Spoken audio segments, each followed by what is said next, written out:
Like, you can't Yeah. just tell me what I can eat and what I can't eat. Like, I was really put off, and I was like, I just want the date to be over at this point. Would the date have gone better if he let you order whatever you want and then called you an Uber so you didn't stink up his seats? Hello? Hi, is this Heather? This is her. Hey, Heather, how are you? This is Jubal from Brook and Jubal in the Morning. I'm well. Who are you again? Jubal from Brook and Jubal in the Morning. It's a radio show. Okay. And Okay. what are you calling about? Well, I'm calling you today because one of our listeners actually sent us an email wanting to get a hold of you. Can you hold on for a second? I'm on the toilet. Sure. That is maybe the most honest response Yeah. we've ever gotten to that information. Okay, then. Sorry for the bad timing. Hello?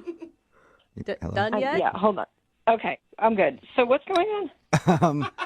Well, I just want to make sure everything's cool over there. Yeah, you good? Yeah, I'm good. I'm good. All right. One of our listeners sent us an email because you went on a date with them and now you won't call them back. So they thought maybe we could help figure out why. Oh. It's called the second date. That's where if you go out on a date with somebody and then end up blowing them off, they can email us to get you on the phone and see if we can figure out what happened. You know, since you won't talk to them. Is his name Travis? Yes. Yeah. It is Travis.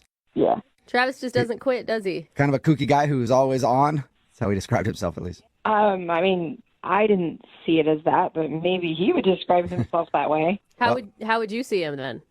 Oh my goodness. He was just sort of obnoxious and pretentious and a little bit like controlling. I don't know. He's Pretentious pretty terrible. and controlling. I And didn't get that from terrible. him. Well, you weren't the one on the date with him like I was. Yeah, not yet. True. Not yet. Not yet. I don't know. He sounded nice to me. We talked to him about your date, and he thought you guys had fun. Oh my gosh, is he like delusional? I mean, apparently he is, because honestly, when we asked him, like, well, why wouldn't she be calling you back? He was totally clueless. Well, did he tell you about his precious car, his Tesla that he just got? Oh, No. no. He's a Tesla guy. He didn't tell you about it? Like, that's all he talked about the whole night. Really? Really? Cool. So is he just obsessed with his Tesla? Yes, he wouldn't stop talking about it, showing me all the features and how cool it is. And I'm like, okay, I get it. Like, you got a new car.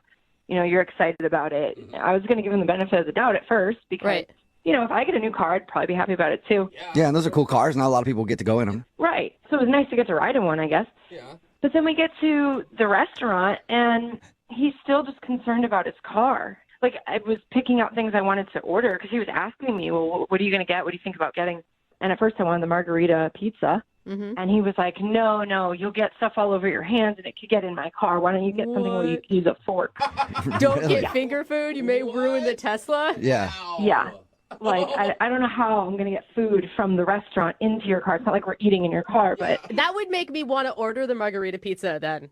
I'd be like, oh, really? Right? Well, I'm going to order it. yeah, I almost did. Because then every suggestion I made after that, he kept, like, vetoing it. He didn't want me to get the lobster linguine because he was like, oh, that's really greasy. Oh. Is it where you're going to grease up the seats in his Tesla because you get some sort of greasy food? Well, not just that, but he thought that the smell of the lobster would somehow get into the leather seats of his car, and that his car my would gosh. smell like lobster. Does he think you're going to take a bath in lobster instead of just eating? I don't know, I guess. Oh, my God. And why is this guy even dating? It sounds like he's in love with his car. No one will ever match it. Right? He didn't even want garlic bread. Like, he sent the garlic bread back because it was too buttery. Oh, man. dude. So basically, this dude should not be doing anything because it could possibly maybe ruin his Tesla. Yeah, it was really weird and really controlling too. I'm like, you can't Yeah. just tell me what I can eat and what I can't eat. Like, I was really put off, and I was like, I just want the date to be over at this point. Would the date have gone better if he let you order whatever you want and then called you an Uber so you didn't stink up his seats? Oh, that would have been terrible too. Look at you finding a solution to make everybody happy, Jubal.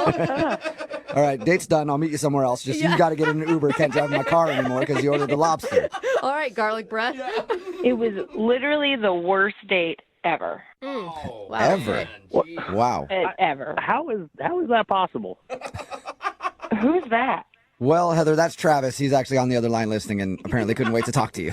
Oh my God, he heard the whole